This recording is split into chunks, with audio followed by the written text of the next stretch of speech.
নবীজির বয়স যখন 6 বছর হয়ে যায়, সব বাচ্চাদের বাবারা তাকে কোলে নিয়ে যায়। আমার নবীর বাবা আসে না। নবী আমার বাড়িতে যায় না। আমেনা সন্ধ্যার সময় দৌড়ে আসলো। দৌড়ে এসে কয়, আমার মোহাম্মদ কই? কয়, দেখছি ওই পাহাড়ের উপত্যকায় দাঁড়ায় দাঁড়ায় মোহাম্মদ কান্না করতেছে। দৌড়ে গিয়া আমেনা দেখে আমার নবী দাঁড়ায় দাঁড়ায় কান্না করতেছে। আমেনা ডেকে বলে, বাবা কেন বাসায় যাও না? আমার নবী কয়, মা,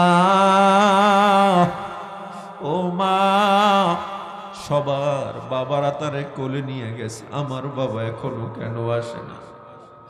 হালিমা আমেনা ডাক দিয়া কয়, জন্মের পূর্বে তোর বাবা তোর ছেড়ে দুনিয়া থেকে চলে গেছে। তোর বাবা কবরের বাসিন্দা।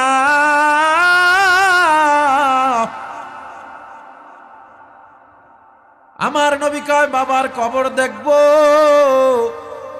সিরাত ইবনে হিশামে উল্লেখ করা হয়, নবী কবর দেখার জন্য গেলেন। সেখানে গিয়া আমেনা কবর জিয়ারত করতেছে। নবী আমার কবরের দিকে তাকানো। হঠাৎ করে আমেনা অসুস্থ হয়ে ডাক দিয়া কয়, একটু মুহাম্মদ রে আমার কোলে দাও, আমার শরীরটা ভালো লাগতেছে না, বুকটা আমার ব্যথা করতেছে। আমার নবীরে কোলে নিয়ে এবার আমেনা ডেকে বলে, ও আমার মুহাম্মদ, আমারে তুই শেষবারের মতো দেখে রাখ, আমি মনে হয় দুনিয়ায় থাকবো না। কথা বলে আমেনা দুনিয়া থেকে বিদায় হয়ে গেল। আমার নবী ডানে তাকায়, মা নাই। আমার নবী বামে তাকায়, বাবা নাই। দৌড়াইয়া দাদা আব্দুল মুত্তালিব চলে আসছে, আমার নবীরে কোলে তুলে নিছে। চাচা আবু তালেব বেশি ডেকে বলে, মুহাম্মদ টেনশন করার দরকার নাই, মা চলে গেছে, আমরা তোমারে পাহারা দিব। ও মুসলমান, আমায় একটু জবাব দেন, চাচা দাদারা যত আপন হোক না কেন, মা বাবার চেয়ে বড় আপন কেউ পৃথিবীতে আছে নাকি? এই দুনিয়ায় যার মা নাই, যার বাবা নাই, সে বুঝি মায়ের কত দাম, সে বুঝে বাবার কত দাম। এই ময়দানে আখিরি মোনাজাত হয়ে যাবে। অনেকে ঘরে গিয়া দেখবে মা অপেক্ষা, অনেকে গিয়া দেখবে মায়ের খাটটা খালি পড়ে আছে, অনেকে গিয়া দেখবে বাবার খাটটা খালি। এ মুসলমান, আমার নবী বলে, যার মা দুনিয়ায় বেঁচে আছে, যার বাবা বেঁচে আছে, এরপরও জান্নাত কামাই করতে পারো নাই, তোমার যে কপাল পোড়া আর দুনিয়ায় কেউ হতে পারে না। ও যুবক, আল্লাহর বান্দা, মা বাবা অনেক বড় দামি সম্পদ। এই জন্য আমার আল্লাহ তাআলা জানায়া দেয়, ওয়াকাযা রাব্বুকা আল্লা তা'বুদু ইল্লা ইয়্যা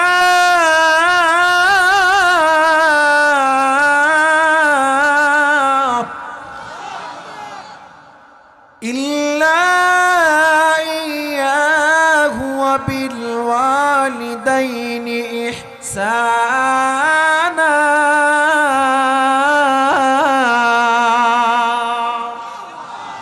إما يبلغن عندك الكبر أحدهما أو كلاهما فلا تقل لهما أف ولا تنهرهما وقل لهما قولا কারীমা। মা বাবার সাথে কেমন ব্যবহার করব, আমার আল্লাহ তাআলা বলে, মা বাবা কোনো কথা বলেছে আর তুমি মা বাবার সাথে উফ শব্দ এটাও বলতে পারবা না। মা বাবার সাথে উফ শব্দ পর্যন্ত বলা যাবে না।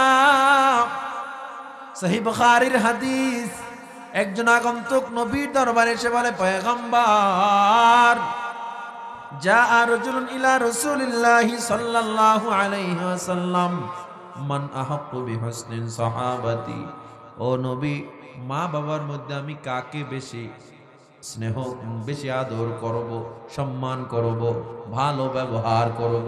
কলা উম্মুকা, আমার নবী বলে তোমার মা। কলা তুম্মা মান, নবীর পরে কে? কলা উম্মুকা, নবী আবার বলে তোমার মা। কলা তুম্মা মান, নবীর পরে কে? নবী আবার বলে তোমার মা। কলা তুম্মা মান, নবীর পরে কে? কলা আবাক, এরপর আমার নবী 4 নম্বরে বলে তোমার বাবা। তাহলে বাবার চেয়ে মায়ের দাম বেশি? নো। কিছু হাদিসে মনে হয় মায়ের দাম অনেক, আবার অন্য হাদিস দ্বারা দেখা যায় বাবার দাম অনেক। আল্লাহ কোরআনে কোথাও এমন ভাবে বলে নাই মায়ের দাম বেশি বাবার দাম কম। আল্লাহ বলছে মা বাবার খেদমত করো, নবীও বলছে মা বাবার খেদমত করো। তাহলে কেন নবী 3 বার মায়ের নাম বলল? কারণ আছে না নাই? 3টা দিকে লক্ষ্য করে নবী মায়ের নাম 3 বার বলেছে। হাদিসের শানে উরুদে বলা হয় 3 দিকে লক্ষ্য করে 3টা বিষয় মা বেশি সম্মানী। এই 3টা বিষয়ের দিকে লক্ষ্য করে আমার নবী মায়ের নাম বলছে। 1 নম্বরে, মা যে গর্ভধারণের কষ্ট করেছে, কোনো বাবা এই কষ্টটা করে না। তোমার আমার পেটে যদি 1 কেজি 2 কেজির একটা পাথর বেঁধে দেওয়া হয়, 1 দিন 2 দিনের বেশি রাখতে পারবো না। এ পাথর সরাও, আমি যন্ত্রণা সহ্য করতে পারি না। আর তোমার আমার মা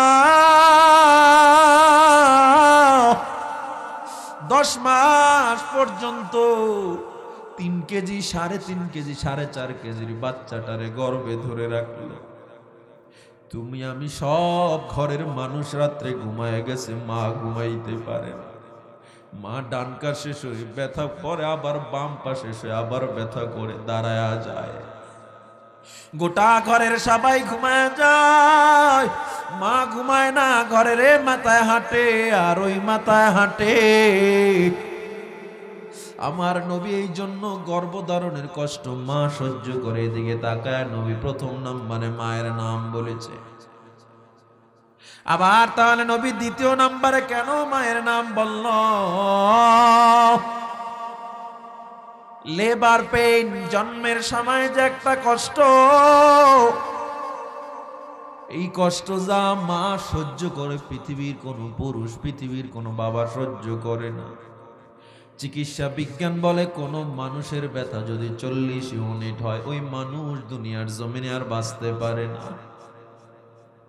কিন্তু তুমি আমি যখন দুনিয়াতে আসছি, মায়ের ব্যথা ছিল 56 ইউনিটেরও বেশি। 40 ইউনিট ব্যথা যেখানে মানুষ মারা যায়, 56 ইউনিট ব্যথা মা সহ্য করলো। দুনিয়াতে আসার পর কোন সন্তানকে মারা কইরা গলা টিপে মেরে ফেলছে নাকি? না না, বরং চেহারার দিকে তাকায়া যেন সব ব্যথা মা ভুলে যায়। আল্লাহু আকবার, জোরে বলেন আল্লাহু আকবার। মায়ের অন্তরে মায়াকে দিয়েছে, জোরে কর। আসলা মানুষ দুনিয়াতে লাথি দিয়ে মায়ের কলি যাতে, তারপরেও মা কত খুশি, তারপরেও মা কত খুশি। সন্তান বিনে কিছু বুঝে না, যেই মায়ের পদতলে জান্নাত সন্তানের ঠিকানা। মায়ের মতো দরদি কেউ এই দুনিয়ায় পাইবা না, যেই মায়ের পদতলে জান্নাত সন্তানের ঠিকানা। এই জন্য নবী আমার 2য় নম্বরে মায়ের নাম বলল। তৃতীয় নম্বরে আবার কেন নবী মায়ের নাম উল্লেখ করলেন? ক্বালা উম্মুকা, আবার তোমার মা। কারণ লালন পালনের যে একটা কষ্ট মা সহ্য করে, পৃথিবীর কোনো বাবা সহ্য করে না, ঠিক কিনা? দুনিয়াতে আসার পর তোমার আমার প্রস্রাব পায়খানার কাঁথা ধুয়ে দেয় মা। ওই গভীর রাতে তুমি আমি অসুস্থ, জ্বর হয়ে গেছে, সবাই ঘুমায়া যায়, পশু পাখি ঘুমায়া যায়, মা মাথার কাছে বসে সারা রাত কাটায় দেয়। আবার তুমি আমি যখন দূরে গেছি পড়ালেখা করার জন্য, চাকরির জন্য, ওই বাড়িতে মেহমান আসছে, মা সবাই রে মুরগি রোস্ট কোরমা পোলাও রান্না করে খাওয়ায়, নিজের মুখে মা দেয় না। বাবা জিজ্ঞাসা করে, বিবিরে কেন খাও না? মায়ের ঠোঁট দুইটা থর থর করে কাঁপতে থাকে। মা ডাক দিয়া কয়, স্বামী আমার, আমি এত ভালো খাবার কেমনে খাবো? আমার সন্তান দূরে পড়ালেখা করে, চাকরি করে, কি খেয়ে আছে না খেয়ে আছি মা আমি জানি না। একটু জোরে জোরে কন আল্লাহু আকবার। হে মুসলমান, এই জন্য মায়ের নাম তিনবার আমার নবী নিয়েছেন। অন্য হাদিসে আবার বাবার ব্যাপারে পয়গম্বর কি বললেন? রিদার রাব্বি ফি রিদাল ওয়ালিদ ওয়া সাখাতুর রাব্বি ফি সাখাতিল ওয়ালিদ। যেই সন্তানের উপরে বাবা খুশি, ওই সন্তানের উপরে আল্লাহও খুশি। সুবহানাল্লাহ। যেই সন্তানের উপরে বাবা বেজার, ওই সন্তানের উপরে আল্লাহও বেজার। জোরে কোন সুবহানাল্লাহ। ও আমার নারায়ণগঞ্জের মুসলমান, যার মা নাই, যার বাবা নাই, মা বাবার জন্য শুধু দোয়া পড়বেন, রব্বির হামহুমা কামা রব্বায়ানি সগীরা। আর যার মা বাবা বেঁচে আছে, দোয়া নেন, মা বাবার দিকে তাকাইলেও সব আছে না নাই? ও আমার যুবক, আমার বৃদ্ধ বাবা, আমার নবী এতিম হয়ে গেলেন, ডানে তাক, আমার নবীর মা নাই, আমার নবীর বাবা নাই। এবার দাদার কাছে বড় হতে লাগলো পয়গম্বর। মাঝখানে দুধমাদের কাছে আমার নবী কয়েকবার গিয়েছিলেন। এ মুসলমান ইমানদার, এরপরে মা হারাইলেন, এরপরে আমার নবী বড় হতে লাগলেন। কেমন আমার নবীর আদর্শ জীবনী, কেন আপনার আমার জন্য কেন আদর্শ জেনে নেন। 10 বছর বয়সে আমার নবী সর্বশ্রেষ্ঠ আমানতদার হিসাবে মক্কায় আল আমিন উপাধি পেয়ে গেলেন। আমার নবীর মতো বিশ্বাসী কেউ নাই, আমার নবীর মতো এত ভালো কেউ নাই। নবী আমার আল আমিন উপাধি পেয়ে গেলেন। বয়স যখন আমার নবীর 25 বছর, আমার নবী 25 বছর বয়সে আম্মাজান খাদিজার সাথে নবীর বিবাহ হয়ে গেল। এর আগে নবী আমার আম্মাজান খাদিজার ব্যবসায়িক পার্টনার ছিলেন, ব্যবসায়িক পার্টনার ছিলেন নবী আমার। এরপরে আগের কিছু টাইম প্রত্যেক নবীকে দিয়ে আল্লাহ মেষ চড়িয়েছেন, কারণ ছাগল চড়িয়েছেন, কারণ আল্লাহ নবীদের যারা নবীরা ছিল এদেরকে আল্লাহ ধৈর্যশীল বানানোর জন্য আল্লাহ তাআলা প্রত্যেক নবীকে এক ধরনের রাখাল হিসাবে রেখেছেন, ঠিক না? তো আমার নবী এমন ছিলেন। এইদিকে এই বিষয়কে লক্ষ্য করেই আমাদের একই ময়দানে কাজ করা ডক্টর মিজানুর রহমান আজহারি ভাই, উনি একটা শব্দ চয়ন করেছেন নবীজির ব্যাপারে, কাউবয়, ঠিক নেই? তো এই শব্দটা নিয়ে আপনারা যেই উলঙ্গ সমালোচনা করতেছেন, আপনাদের দ্বারা তো এটা আমরা আশা করি না। কেন আপনারা সমালোচনা করবেন? আপনারা আলেমের কাছে আগে যান, শব্দটা কতটুকু শরিয়াতের মধ্যে আর কতটুকু বাহিরে চলে গেল এটাও তো জানতে হবে। হ্যাঁ, শব্দ চয়নটা নবীজির শানে যায় না, কিন্তু তার অসংখ্য বক্তব্য আছে যেগুলো রাইনা, যে রাখালের ব্যাপারগুলো অসংখ্য সম্মান সহ বক্তব্য আছে। তিনি যদি নবীর ব্যাপারে গোস্তাকি করতেন বা নবীর ব্যাপারে আসলেই অসম্মান করতেন আজহারি সাহেব, তাহলে তো অন্য বক্তব্য সেম কথা থাকতো। কিন্তু অন্য সব বক্তব্যে তিনি নবীজির ব্যাপারে খুব সুস্পষ্টভাবে পরিষ্কারভাবে নবীজির পক্ষে কথা বলেছেন সুন্দর করে। না করেছে হারাম কোনো কাজ, না করেছে সমাজের ভিতরে তার কল্লা শরীর 3 টুকরো করার মতো কাজ তো সে করে নাই, করছে নাকি? তাহলে আপনি সমালোচনা করবেন কেন? ইউ আর অপোজিং হিম, তুমি তার বিরোধিতা করছো। He is making history everyday, আর সে প্রতিদিন ইতিহাস তৈরি করে চলছে। তুমি ডক্টর মিজানুর রহমান আজহারি না, তোমার হাতে মাওলানা হাফিজুর রহমান সিদ্দিকও নিরাপদ না, তোমার হাতে মাওলানা মামুনুল হকও নিরাপদ না, তোমার হাতে চরমনায় পীর সাহেবরাও নিরাপদ না। কারণ যারা দিনের ময়দানে কথা বলে, কোরআন সুন্নাহর ময়দানে কথা বলে, এরা প্রত্যেকে আমাদের সম্পদ, জাতীয় সম্পদ।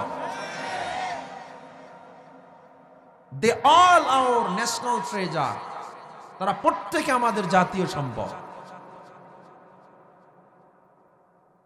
এগুলো জাস্ট নট এ নেম, শুধুমাত্র একটা নাম না, প্রত্যেকটা এক একটা ইতিহাস। ঠিক কিনা জোরে বলেন? যারা এক একটা যুবকের জীবন পরিবর্তন করে দিচ্ছে। ময়দানে আমরা কাজ করি, আপনাদের সামনে কথা বলি, স্লিপ অফ টার্ম, দু একটা কথা বের হয়ে যেতে পারে, এজন্য আমাকে মুরতাদ বানাবেন, এটা 92% মুসলমানের রাষ্ট্রে আমরা কখনো কামনা করি না। 1.5-2 ঘন্টা কথা বলে দেখেন, হ্যাঁ আমার পক্ষ থেকে যদি এমন কোনো কথা বের হয়ে যায় যেটা নবীর ব্যাপারে দুশ্মনী, কোরআনের ব্যাপারে দুশ্মনী, ডাইরেক্ট কোরআন হাদিসের বিরুদ্ধে নাস্তিক্যবাদী কথা, তখন আমাকে নিয়ে প্রকাশ্যে সমালোচনা করা আপনাদের জন্য ওয়াজিব। এর আগে কেন করবেন? প্রত্যেকটা পার্সন হলো স্পোক পার্সন, প্রত্যেকেই হলো আহলে হকের মুখপাত্র। এদের সবাইকে আমরা জাতীয় সম্পদ হিসাবে গড়ে তুলব। ঐক্যের একটা স্লোগান গোটা বাংলায় চলতেছে, ঠিক কিনা জোরে বলেন? এই ঐক্যের স্লোগান ইসলামের এক ভাব দ্বারা সৃষ্টি হয়েছে। আমরা ঐক্য হচ্ছি এবং আগামীতে এই বাংলা ইসলামের বাংলা হবে বলে ইনশাল্লাহ আমরা আশা করি। ঠিক কিনা জোরে বলেন? কারণ এই বাংলার মানুষ আজও পর্যন্ত এখনো শান্তি পায় নাই। এই 56-54 বছরে এখনো মানুষ তার স্বাধীনতা ফিরে পায় নাই। এই বাংলার মানুষ স্বাধীনতা তখন পাবে ইসলামকে ক্ষমতায় যখন আনবে। ঠিক কিনা জোরে বলেন? ইসলাম কখনো কোনো মানুষকে অশান্তি দেয় না। আপনারা অনেক কষ্টে ছিলেন, অনেক সমস্যায়, খালি আপনারা, আমরা ছিলাম না? খারাপ একটা সময় আমাদের গেছে কিনা? না পেরেছি হক কথা বলতে, বলছি তো বলছি, বললে শিকের মধ্যে ঢুকে যেতে হয়েছে। ঠিক কিনা জোরে বলেন? এই মুহূর্তে এসে আমাদের এই ইখতিলাফ, এই দ্বন্দ্ব করার কোনো কারণ আছে? আমেরিকা যখন একটা ড্রোন হামলা করবে বাংলাদেশের উপরে, ড্রোনে তারা এমন কিছু মেকানিজম সিস্টেম করবে যে এইটা যাইয়া তোরা সরাসরি যাইয়া কওমিদের উপরে পড়বে। ঠিক না? ড্রোনটা এসে কওমিদের উপরে পড়বে না সুন্নিদের উপরে পড়বে? তাই আওয়ামী লীগ বা বিএনপির উপরে পড়বে? পড়বে তো মুসলমানের উপরে। সবার প্রথম পরিচয় তো মুসলমান। আমরা বাংলার মানুষ, কে বিএনপি, কে জামাত, কে হেফাজত, কে খেলাফত, কে চরমনাই, কে তাবলিগ, সবার আগে পরিচয় আমার আল্লাহ এক, আমার নবী এক। ঠিক কিনা জোরে বলেন? এখন এক হয়ে বাংলাকে আমরা সুন্দর বাংলা গড়তে চাই। কে কে রাজি আছেন? নারায়ে তাকবীর। সমালোচনা করা যাবে? আল্লাহ আমাদের কবুল করেন। এজন্য দেশকে এগিয়ে নিতে হলে অবশ্যই প্রত্যেককে পদক্ষেপ নিতে হবে। রাস্তায় ময়লা পড়ে আছে, কলার ছোলা পড়ে আছে, আপনি সরাবেন না কেন? এই ডিউটি তো সিটি কর্পোরেশনের ডিউটি, এটা তো আমাদের না। দেশ সুন্দর হবে। বাড়িতে আগুন লাগছে, সরায় না কেন? কেন সরাবো? আগুন কেন? পানি দিয়ে নিভাবো, এটা তো দায়িত্ব ফায়ার সার্ভিসের। দেশ সুন্দর হবে। এজন্য দেশকে সুন্দর করতে হলে কাঁধে কাঁধ মিলে ঐক্যবদ্ধভাবে সরকারকেও সহযোগিতা করে যেতে হবে। পারবো তো ইনশাআল্লাহ? আল্লাহ কবুল করেন। আমার পয়গম্বর হেরা গুহায় নবী আমার ধ্যান মগ্ন হয়ে গেলেন। কষ্ট হচ্ছে আপনাদের? আমি খুব বেশি কষ্ট দিব না, আমার আলোচনায় আমি গুছাই আইনে আপনাদেরকে ইনশাআল্লাহ মোনাজাত দিয়ে বিদায় করব। তবে আপনারা কষ্ট হলে আমাকে বলতে পারেন, আমি মোনাজাত এখন দিয়ে দিব। একটু টাইম চলবে ইনশাআল্লাহ। হেরা গুহায় আমার নবী ধ্যান মগ্ন করতে লাগলেন। 40 বছর পর্যন্ত নবী হেরা গুহায় ধ্যান মগ্ন। হঠাৎ করে জিবরিল আমিন চলে আসলেন, হেরার চারিধার আলোকিত হয়ে গেল। ইকরা নবী পড়েন, বলে পড়তে জানি না, পড়েন পড়তে জানি না, পড়েন পড়তে জানি না। ইকরা বিসমি রাব্বিকাল্লাযী খালাক, পড়েন আপনার প্রভুর নামে যিনি আপনাকে সৃষ্টি করেছে। আমার নবী এবার একটানে 5 আয়াত পড়ে ফেললো। জিবরিল আমিন নবীরে চাপ দিয়া বললেন পড়েন। নবীর গায়ে জ্বর উঠে গেল। নবী আমার কাঁপতে কাঁপতে জ্বর নিয়া আম্মা জান খাদিজার ঘরের কিনারায় চলে যায়, গিয়া বলে জাম্মিলুনি, ও খাদিজা আমারে চেপে ধরো, আমাকে আমজা করে ধরো। খাদিজা আমারে চেপে ধরো, খাদিজা আমারে আমজা করে ধরো। আম্মাজান খাদিজা কম্বল দিয়া নবীরে যখন চেপে ধরলে, নবীজির ঠোঁট দুইটা আম্মাজান খাদিজার কানের সাথে লাগাইয়া আমার নবী ডেকে বলে, খাদিজা আমি এমন একটা কথা বলবো, হতে পারে তুমি আমারে ছেড়ে চলে যাইবা। ও খাদিজা তুমি জানো আমার মা নাই, তুমি জানো আমার বাবা নাই, আমি একমাত্র তোমার কাছে এসে আশ্রয় পাই ও খাদিজা। কিন্তু আমি এখন এমন একটা কথা বলবো, হতে পারে তুমিও আমারে ছেড়ে দূরে চলে যাইবা। আম্মা জান খাদিজা বলে, ও মুহাম্মদ, গোটা মক্কার মানুষ আপনাকে চিনুক আর না চিনুক, আমি আপনাকে ভালো করে চিনি। টেনশন ছাড়া আমাকে বলেন, কোনো সমস্যা নাই, টেনশন ছাড়া আমারে বলেন। এবার আমার নবী কানে কানে কয়, খাদিজা ও খাদিজা, আল্লাহ আমার উপরে কোরআন নাজিল করেছে, আমি নবী হয়ে গেছি, রাসূল হয়ে গেছি। আমি এখন থেকে ইসলামের দাওয়াত চালু করে দিব ফজরের পর থেকে।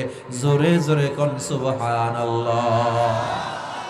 নবী আমার চিন্তায় পড়ে গেছে, খাদিজা না জানি রাগ করে চলে যায়। কিন্তু আম্মা জান খাদিজা আমার নবীর হাতটা ধরে ডাক দিয়া কয়, মুহাম্মদ, এই দুনিয়ার মানুষ আপনাকে মানুক আর না মানুক, এই দুনিয়ার মানুষ আপনারে মিথ্যুক বলুক আর সত্যবাদী বলুক, আমি খাদিজা আপনার হাতে হাত দিয়া সবার আগে কালেমা পড়ে মুসলমান হয়ে গেলাম। ও মুসলমান ইমানদার আল্লাহর গোলাম, আম্মা জান খাদিজা নবীর হাতে হাত লাগা মুসলমান হয়ে গেলেন। নবী এবার দ্বীনের দাওয়াতের জন্য, ইসলামের দাওয়াতের জন্য নেমে গেল। যেই চাচা আবু জাহেল নবীর এত ভালোবাসতো, সেই চাচাও আজকে নবীরে পাগল বলে, নবীরে বলে মাতলামি করতেছো। নবী আমার সিজদায় আমার নবীর মাথার উপরে উটের পচা নারী বুড়ি চাপায়া দেয়। আমার নবী রক্তাক্ত হয়ে যায় মক্কার মানুষের আঘাতে। ঘরে যখন যায় খাদিজা নবীর রক্তগুলো মুছে দেয়। আমার নবী কয়, খাদিজা তুমি যদি না থাকতো আমার রক্ত মুছে দেওয়ার মতো কেউ থাকতো না। কিন্তু ভাগ্যের কি নির্মম পরিহাস, খাদিজা ওই 10ম হিজরিতে দুনিয়া থেকে বিদায় হয়ে যায়। নবীর একমাত্র অভিভাবক ছিল আবু তালেব। আবু তালেব দুনিয়া থেকে বিদায় হয়ে যায়। আরে আমার নবী কই যাবে? আমার নবী বাধ্য হয়ে তায়েফে চলে গেল উম্মে হানি ফুফির বাড়িতে। ফুফির বাড়ি শাসন করত 2 ভাই, ওই তায়েফ শাসন করত। 2 ভাই এসে ডেকে বলে, মুহাম্মদ তুমি নাকি কোরআনের দাওয়াত নিয়ে আসছো? হ্যাঁ আমি দাওয়াত নিয়ে আসছি, খবরদার কোরআনের দাওয়াত এই তায়েফের ময়দানে চলবে না। কোরআনের দাওয়াত যদি এখানে দাও তোমাকে আমরা ছাড় দিব না। আমার নবী জবাব দেয়, ও তায়েফের নেতা, আমি দাওয়াত দিব যত বাধা আসুক, আমি আমার আল্লাহর দাওয়াত বন্ধ করতে পারবো না। জোরে জোরে কোন আল্লাহু আকবার। দাওয়াতের জন্য নবী আমার নেমে গেলেন। আমার নবী যখন তায়েফের ময়দানে নেমে যায়, তায়েফের বেঈমানগুলো নবীর পেছনে লেলিয়ে দেয় বাচ্চাগুলোরে। আমার নবীর গায়ে পাথর মারে, থুথু মারে, ধুলো মারে। একটা পাত্র নবীর ঠোঁট ফেটে রক্ত পড়ে, নবীর দাড়ি জুব্বা ভিজে যায়। আমার নবীর পাও জুতা পর্যন্ত রক্তে আটকে যায়। আল্লাহর আরশটা থরথর করে কেঁপে উঠল। জিবরিল আমিন এসে কয়, পয়গম্বর আপনি যদি একবার আমায় হুকুম দেন, একবার যদি বলেন, তায়েফের পাহাড় দিয়া তায়েফবাসীরে চাপা দিয়া মেরে ফেলবো। আমার নবীর আদর্শ কত সুন্দর। আমার নবী ডাক দিয়া কয়, আল্লাহুম্মা হাদি কওমি লিআন্নাহুম লা ইয়ালামুন। আয় আল্লাহ, আমার কওমকে মারবেন না, ওদের হেদায়েত দেন, ওরা না বুঝা আমারে মারছে।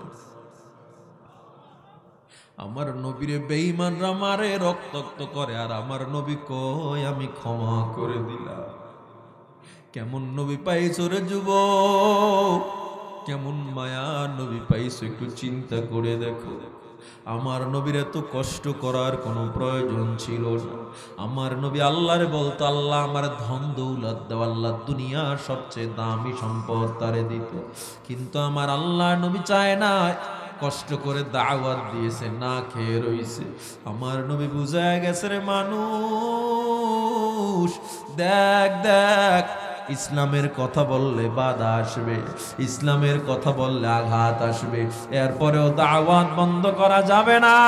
ইসলামের কথা বললে জেলে যেতে হবে, ইসলামের কথা বললে 12-13 বছর জেল খাটা লাগবে। ইউসুফ নবীর মতো 14 বছর জেলে থাকা লাগবে। গলায় ছুরি আসতে পারে, জীবন চলে যেতে পারে, এরপরও মুসলমান ইসলামের দাওয়াত থেকে কখনো পিছপা হতে পারে না।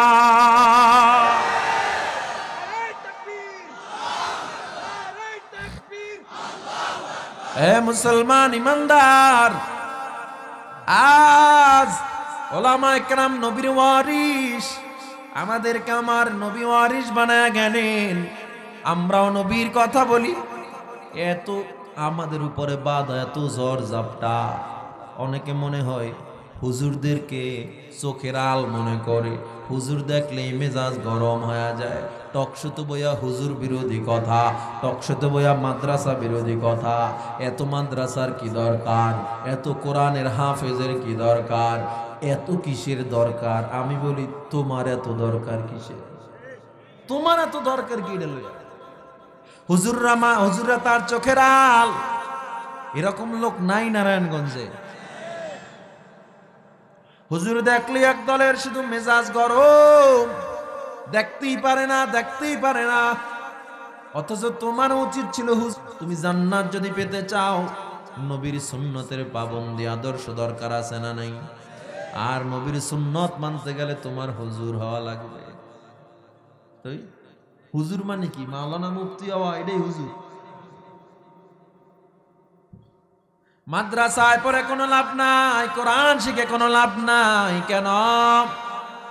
ওই মাদ্রাসায় পড়ে ওসি হওয়া যাবে না, ডিসি হওয়া যাবে না, এসপি হওয়া যাবে না, ইজি হওয়া যাবে না, এমপি হওয়া যাবে না। না হয় ভালো, পালায়া যাওয়া লাগলো, ওই লাভ কি? কথা কয় না আপনারা? ঠিক আসতে কইলো ঠিক, জোরে কইলো ঠিক, জোরে কন্যা ঠিক না বেটি? হইয়া যদি পালাইয়াই যাওয়া লাগে। আল্লাহ, পৃথিবীর ইতিহাস এমন আছে, সব এমপি পলাইছে। ইয়া আল্লাহ, জীবন শেষ করে দিছে এর পিছনে। আমার নেতার চরিত্র ফুলের মতো খালা, সারাদিন শুধু মিছিল মিটিং, কেউ রে পাত্তা দেয় না, জীবন শেষ। এদিকে তো নেতা ভিসা পাসপোর্ট রেডি করে রাখছে, তোমার তো আইডি কার্ডেই ভুল। তুমি তো ভিসা পাসপোর্ট তো দূরের কথা, পাসপোর্ট করতে তো আইডি কার্ড লাগবে, লাগবে নি? আরে আইডি কার্ডে ভুল তো অনেকের জন্ম নিবন্ধনও ভুল। তাইলে তুমি কার পিছনে তো উড়াইছো? তোমার তুই পালায়া গেছে, খবর নিছে নি একবারও? হ্যাঁ, খবর জানি কে নেয়, আমনেটা নিব কখন? হে মুসলমান ইমানদার, হুজুররা কেন ওসি হবে, ডিসি হবে, হুজুররা কেন এসপিআইজি হবে? আলহামদুলিল্লাহ, আমরা যখন এসপির অফিসে যাই চেয়ারটা তো আমাদের জন্যই ছেড়ে দেয়, কথা কয় না? আমরা যখন ডিসির অফিসে চেয়ারটা তো আমাদের জন্যই তারা ছেড়ে দেয়। আমরা তো তাদের জানাজা পড়াবো, তাদের বিয়া পড়াবো, আমরা তো তাদের জন্য দোয়া করব, আমরা তাদের সন্তানদেরকে আলেম বানাবো। এসপি ডিসি আমাদের হওয়া লাগে না, কিন্তু জ্ঞানের প্রশ্নে যদি আসো, কোরআনওয়ালাদের জ্ঞানের কাছে জেনারেল শিক্ষিতদের জ্ঞান তার ধারের কাছেও নাই। হইবে কেমনে হুজুর? আপনারা কি বিজ্ঞান জানেন নাকি? আপনারা সায়েন্স বুঝেন নাকি? আপনারা আর্টস কমার্স বুঝেন নাকি? আপনারা অর্থনৈতিক ব্যবস্থাপনা বুঝেন নাকি? আপনারা রাজনীতি বুঝেন নাকি? ও মুসলমান, ও ঢাকার মুসলমান, হুজুর রাজা রাজনীতি বুঝে পৃথিবীর কেউ সেই পরিমাণ বুঝে না। হুজুরদেরকে রাজনীতিতে দেখলেই তোমার মাথা গরম, কারণ হুজুর রাজনীতিতে ঢুকলে তোমার বোতল খাওয়া বন্ধ হয়ে যাবে। হুজুর রাজনীতিতে ঢুকলে তোমার রাস্তার টাকা টেন্ডারবাজি বন্ধ হয়ে যাবে। হুজুর রাজনীতিতে ঢুকলে তোমার ব্রিজে রডের বদলে বাঁশ দেওয়া বন্ধ হয়ে যাবে। ঠিক কিনা জোরে বলে? হুজুরদের খুব সমস্যা। এই ৫৬,০০০ বর্গ মাইলের মতো বাংলাদেশ না, গোটা অর্ধ পৃথিবী শাসন করেছেন হযরত ওমর। অর্ধ পৃথিবী শাসন করেছেন যিনি, ধুলির তক্তে বসি খেজুরের পাতার পোশাক তাহার বারে বারে গেছে ছিড়ি।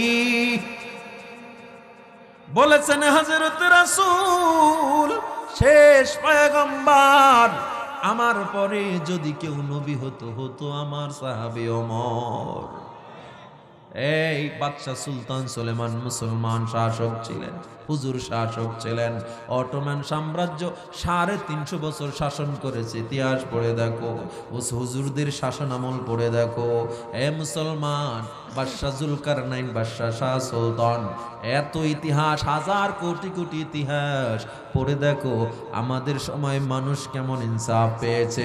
হযরত ওমরের সময় বাঘ আর ছাগল এক ঘাটে পানি খাইছে, কেউ ভয় করে নাই যে বাঘ ছাগল রেখে ফেলবে। ছাগলই ভয় পায় না। হ্যাঁ, মাদ্রাসায় পড়ে লাভ নাই, মাদ্রাসায় পড়ে জ্ঞানী হওয়া যায় না। মাদ্রাসার ছাত্ররা প্রোডাক্টিভ না, এরা বিজ্ঞান বুঝে না, ইংলিশ বুঝে না। আমার সামনে তুমি 10 ঘন্টা ইংলিশে কথা কও, দেখি আমার একটা ভুল বের করতে পারো কিনা বলো। আমি তো কওমি মাদ্রাসায় পড়েছি।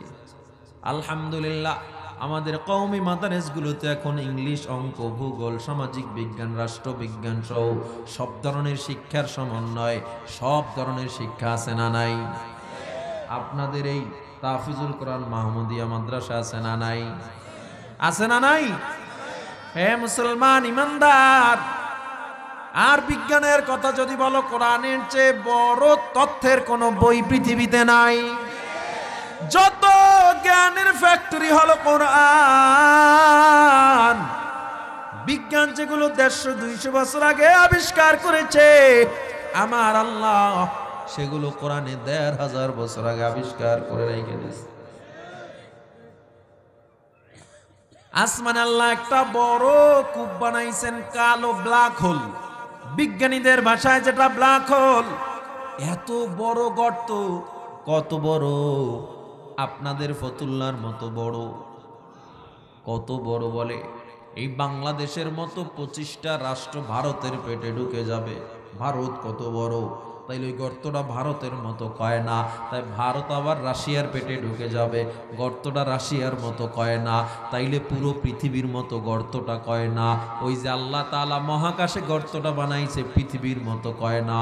তাইলে এই রকম পৃথিবী একটা দুইটা না, ১,০০০ আর ২,০০০ না, ১৪ লক্ষ পৃথিবী একটা সূর্যের পেটে ঢুকে যাবে। তাহলে ১৪ লক্ষ পৃথিবী যদি সূর্যের পেটে ঢুকে যায়, সূর্যের মতো বড় গর্তটা কয় না। তাইলে কিসের মতো বড়? সূর্যের চেয়ে আবার তারকা বড়। তারকা চিনেননি আপনারা? তারা, এই তারকাগুলো কত বড়? ব্যাটেলজিউস নামে একটা তারকা আল্লাহ মহাকাশে বানাইছে। ওই আসমানে একটা ব্যাটেলজিউস তারকা কত বড়, ব্যাটেলজিউসের পেটে 33 কোটি সূর্য ঢুকে যাবে। তাইলে এই তারকার মতো গর্তটা বড় কয় না, ওই রকম ব্যাটেলজিউসের মতো যার পেটে 33 কোটি সূর্য ঢুকে যাবে, এই রকম কোটি কোটি হাজার কোটি বিলিয়ন কোটি তারকা, এই রকম গ্রহ গ্যালাক্সি ওই গর্তের মধ্যে ঢুকে যায় আর ফিরে আসে না। এই গর্ত বিজ্ঞান আবিষ্কার করছে অল্প কদিন আগে। আমার আল্লাহ আরো ১৫০০ বছর আগে সূরা ওয়াকিয়ায় বলে দিয়েছেন, ফালা উকসিমু বিমা ওয়াকিইন নুজুম। আল্লাহ কয় ওই জায়গার শপথ যেখানে গিয়া তারকা পতিত হয়। ও মুসলমান, বিজ্ঞান কয় চাঁদের নিজের কোনো আলো নাই, সূর্যের থেকে চাঁদ আলো পায় দিনের বেলা, রাত্রে আমাদেরকে আলো দিতেছে। কথা বুঝতে কষ্ট হয়। রাত্রে যখন চাঁদ আলো দেয়, এই আলো কই পাইছে? কয় সূর্যের থেকে দিনে পাইছে। এই বিজ্ঞান মাত্র ২০০ বছর আগে আবিষ্কার করেছে। আমার আল্লাহ তাআলা সূরা ফুরকানের ৬১ নম্বর আয়াতে আরো ১৫০০ বছর আগে বলে দিছে। সুবহানাল্লাহ। না তাবারাকাল্লাযী জাআলা ফিস সামাই বুরুজান ওয়া জাআলা ফিহা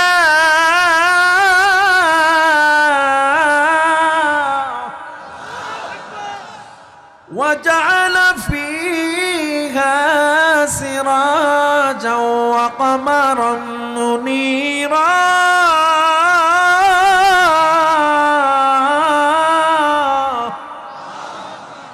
শুধু তাই নয়, চন্দ্র সূর্যের কক্ষপথ আল্লাহ আবিষ্কার করেছে। চন্দ্রের পথ আলাদা, চন্দ্র তার কক্ষপথে ভেসে চলে, সূর্য তার কক্ষপথে পথ পরিবর্তন করে না। এই কক্ষপথ বিজ্ঞান ১৫০ বছর আগে আবিষ্কার করেছে আল্লাহ তাআলা। সূরা আম্বিয়ার ৩৩ নম্বর আয়াতে আরো ১৫০০ বছর আগে আবিষ্কার করে রাখছে। হুয়াল্লাযী খালাকাল লাইলা ওয়ান নাহারা ওয়াশ শামসা ওয়াল কামার কুল্লুন ফী ফালাকিন ইয়াসবাহুন।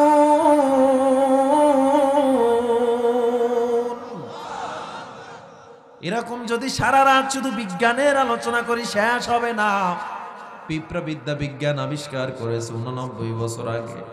পিঁপড়াবিদ্যা সম্পর্কে জানেন? পিঁপড়ারা বাজার সদাই করে, জানেননি? এরা মারামারি করলে এদের বিচার ব্যবস্থা আছে। পিঁপড়াদের প্রধানমন্ত্রী কামরা ভিন্ন, স্বরাষ্ট্রমন্ত্রী কামরা ভিন্ন। পিঁপড়াদের মধ্যে আবার একদল আছে ওয়েদার কন্ট্রোল প্যানেল। এরা আবহাওয়া, শুধুমাত্র আবহাওয়ার দিকগুলো দেখে। যখন দেখে বৃষ্টি আসবে, গাট্টি বস্তা লইয়া তাড়াতাড়ি গাছের মাথায় উঠে যায়। পিঁপড়ারা যখন এক বাসা থেকে আর এক বাসায় বেড়াতে যায়, এরা মিষ্টান্ন নিয়ে যায়। খালি হাতে গেলে কেমন দেখা যায়? সুবহানাল্লাহ বলবেন না? পিঁপড়াদের মধ্যে আবার সড়ক যোগাযোগ মন্ত্রণালয় আছে, কাউয়া টাউয়া নাই। এই সড়ক যোগাযোগ মন্ত্রণালয় এরা কি করে? ব্রিজ তৈরি করে। ব্রিজ ডালপালা দিয়া একদল পিঁপড়া যেন ওই নালা পাড়ায় আরামসে যেতে পারে, এরা ব্রিজের টাকা খাইয়া বিদেশ পাঠায় না। আল্লাহ, এজন্যই তো আল্লাহ প্রত্যেকটা জিনিসের মধ্যে মানুষের জন্য অনেক বড় নসিহত রেখেছে। পিঁপড়ারা এত সুন্দর মানব সুলভ, তাদের মধ্যে আচরণ বিজ্ঞান মাত্র 90 বছর আগে আবিষ্কার করেছে। এই পিঁপড়া বিদ্যা নিয়ে মুভি পর্যন্ত তৈরি হয়েছে। পিঁপড়া বিদ্যা নিয়ে মুভি বুঝেননি? ছবি বই। এই যে পিঁপড়া বিদ্যা মাত্র 89 বছর আগে আবিষ্কার করছে আল্লাহ তাআলা। ১৫০০ বছর আগে সূরা নমলের ১৭ এবং ১৮ নম্বর আয়াত আবিষ্কার করে দিয়েছে। তাহলে কোরআনে কিছু নাই? কোরআন যারা পড়ে তারা কিছু বোঝে না। চিকিৎসা বিজ্ঞান কয় হার্টকে ভালো রাখতে চাও, ডান কাত হয়ে ঘুমাও। আমার নবী ১৫০০ বছর আগে কয় ডান কাত হয়ে শোয়া সুন্নাত। চিকিৎসা বিজ্ঞান কয় লিভারকে ভালো রাখতে চাও, মদ পান করবা না। ইসলাম ১৫০০ বছর আগে বলে মদ পান হারাম। চিকিৎসা বিজ্ঞান কয় পাকস্থলী ভালো রাখতে চাও, শুকরের গোশত খায়ও না। ইসলাম ১৫০০ বছর আগে বলে শুয়োরের গোশত হারাম। সুবহানাল্লাহ। ফিঙ্গারপ্রিন্ট আবিষ্কার করছে। আমি এই যে বক্সটা ধরলাম, ছাড়লাম, এখানে আমার কিন্তু আঙুলের ছাপ আছে। এটাকে যখন ডিএনএ টেস্ট করা হবে, সাথে সাথে এই আঙুলের ছাপের সাথে যে আইডি কার্ডের মিল আছে, আইডি কার্ড করার সময় আঙুলের ছাপ দিছিলাম না, এই আইডি কার্ডের সাথে এখান থেকে স্ক্যানিং হয়ে অ্যাডজাস্টমেন্ট আপনার আইডি কার্ডটা ভেসে উঠবে, আর আমি ধরছি না, আমারটা ভেসে উঠবে এখানে। কারণ পৃথিবীতে ইউনাইটেড নেশন বা জাতিসংঘের গণনা অনুযায়ী 750 থেকে 800 কোটি যে মানুষ, একজনের আঙুলের ছাপের সাথে আর একজনের আঙুলের ছাপের কোনো মিল নেই। সুবহানাল্লাহ। এটুক জায়গায় 750 কোটি ব্যবধান কে করেছে? এই আইডি কার্ড। এজন্য দেখবেন কোথাও খুন হলে প্রশাসনের লোক রুমাল দিয়ে অস্ত্রটাকে ধরে, ঠিক না?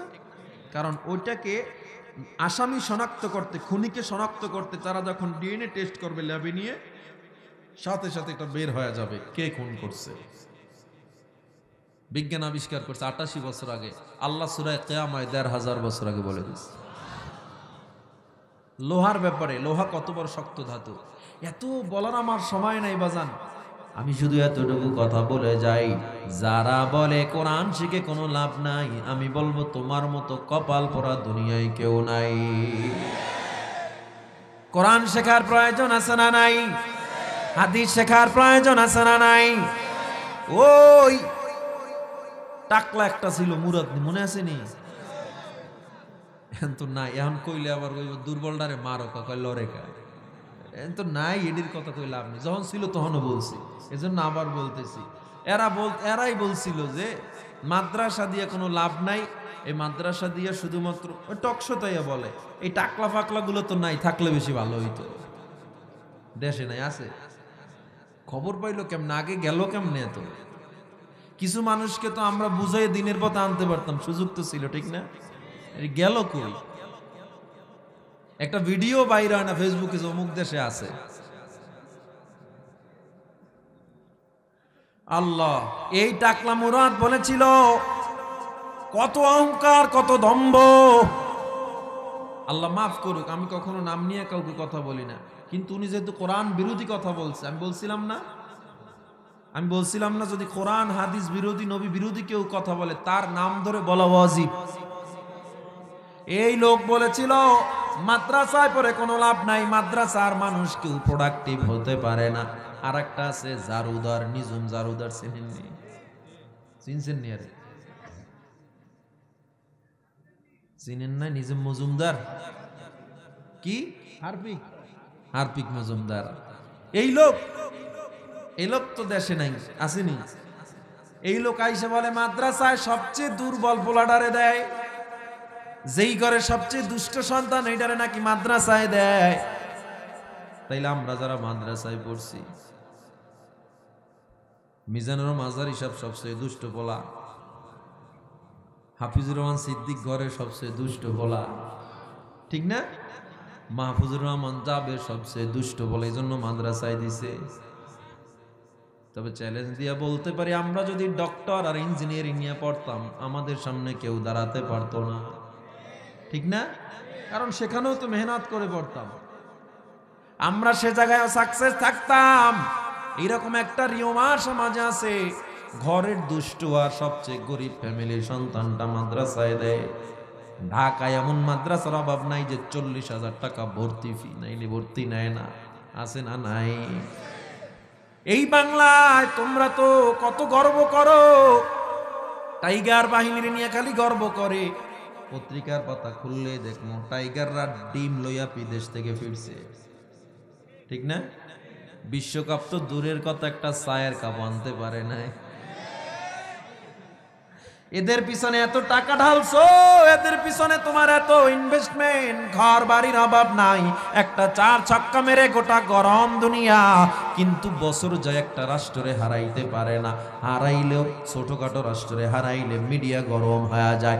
আর যেই সন্তানদেরকে তোমরা মূল্য দাও না, ওই মাদ্রাসার সন্তান শত রাষ্ট্রকে পরাজিত করে বিশ্ব কোরআন প্রতিযোগিতায় চ্যাম্পিয়ন হয়েছে, ঠিক কিনা? ও মুসলমান, আলোচনা লম্বা হয়ে যাবে, ওদিকে আমি যাব না, শুধু এতটুকু বলে যাই। এ মুসলমান, ওই হেরার আলো আমার নবী শিক্ষা দিলেন, যেখানে আল্লাহর নবীকে প্রথমে বলেছিল ইকরা, নবী পড়েন বিসমি রাব্বিকাল্লাযী খালাক, পড়েন আপনার প্রভুর নামে যিনি আপনাকে সৃষ্টি করেছেন। সেদিন থেকে প্রমাণ হয়ে যায় পড়তে হবে প্রভুর নামে, কোনো লেলিন কালমাস পশ্চিমা পড়ালেখা করা যাবে না, ঠিক কিনা? কলেজে পড়ো বাধা নাই, স্কুলে পড়ো বাধা নাই, কিন্তু কোরআনকে মাইনাস করে পড়া যাবে না, নবীর আদর্শ মাইনাস করে পড়া যাবে না। পারা যাবে তো ইনশাআল্লাহ। ও মুসলমানের দল, আল্লাহর গোলাম, আমার নবীর আদর্শ কত সুন্দর, কত সুন্দর। এই নবীর আদর্শ তুমি রাষ্ট্রীয় জীবনে সেটিং করে নাও। যে যেই দলের রাজনীতি করেন, আমার একটা কথা আজকে রাখেন, সামনে তো নির্বাচন আসতেছে, ঠিক না? কবে আসতেছে এটা আমরা জানি মোটামুটি, আপনারা অনেকেই জানেন না। এই নির্বাচন আসলে তো আবার লাভ দেওয়া শুরু করবেন। একটা অনুরোধ করব, যে যেই দল করেন নবীর আদর্শ অনুযায়ী আপনি রাজনীতি করেন, আপনি প্রত্যেকটা জায়গায় সফল হবেন, আর পালায়া যাওয়া লাগবে না। পারা যাবে তো ইনশাআল্লাহ। যে যেই রাজনীতি দল করেন নবীর আদর্শ অনুযায়ী করেন। ভোট এমন ব্যক্তিকে দেন যাকে দিলে সমাজের উন্নয়ন হবে, মানুষের হক পৌঁছে দিবে, দুর্নীতি করবে না, চুরি করবে না, বাটপারি করবে না, মানুষের হক নষ্ট করবে না, নামাজি আল্লাহওয়ালা দেখে ভোট দিবেন। পারবেন না ইনশাআল্লাহ? আল্লাহ কবুল করেন।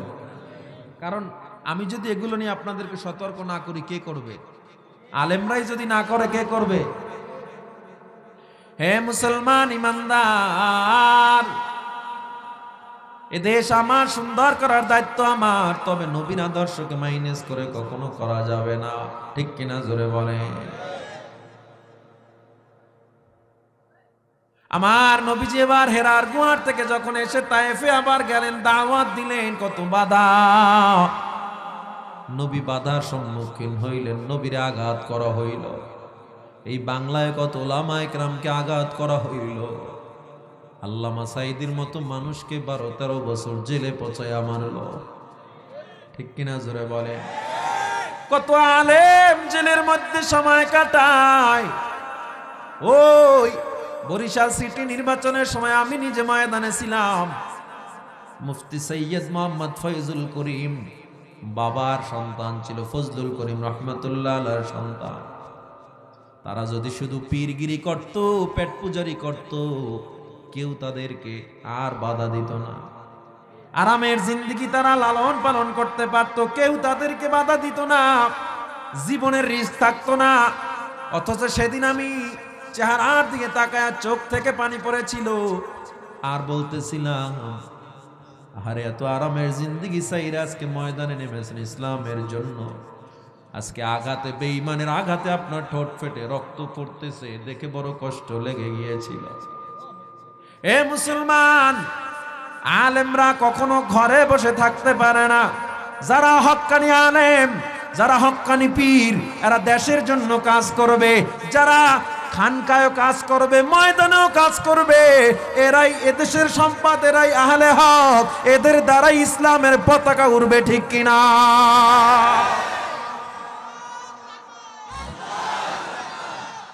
এ মুসলমান ইমানদার, মাওলানা মামুনুল হক সহ অসংখ্য আলেমে দিন জেলখানায় জীবন কাটায় দিল। আপনারা মনে করছেন হুজুররা ভয় পাইছে? না না, জেলে ঢুকাইলে হুজুররা ভয় পায় না, কারণ হুজুররা জানে হক কথা বললে ওই নবী যেমন তায়েফে মার খাইছে, ইউসুফ নবীর যেমন জেলে যাওয়া লাগছে, আমাদেরও জেলে যাওয়া লাগতে পারে। এই বুকে একটা বুলেটের জায়গা রেখেই ময়দানে আমরা কথা বলতে নেমেছি, ঠিক কিনা? এই জন্য অনুনয় বিনয় করব, আমার নবী তায়েফের ময়দানে রক্ত ঝরায় প্রমাণ করে দিল, দিনের দাওয়াত জায়নামাজে বসে হয় না। অনেকে আছে বলে জায়নামাজ থেকে দিনের প্রচার করে, ময়দানে যেতে চায় না, জিহাদের ময়দানে যেতে চায় না। জিহাদের ময়দানে না যাইয়া জায়নামাজে যদি ইসলাম কায়েম হয়ে যাইতো, আমার নবী মসজিদে নববী ছেড়ে উহুদের ময়দানে গিয়া রক্ত ঝরাইতো না, ঠিক কিনা? জোরে বলেন।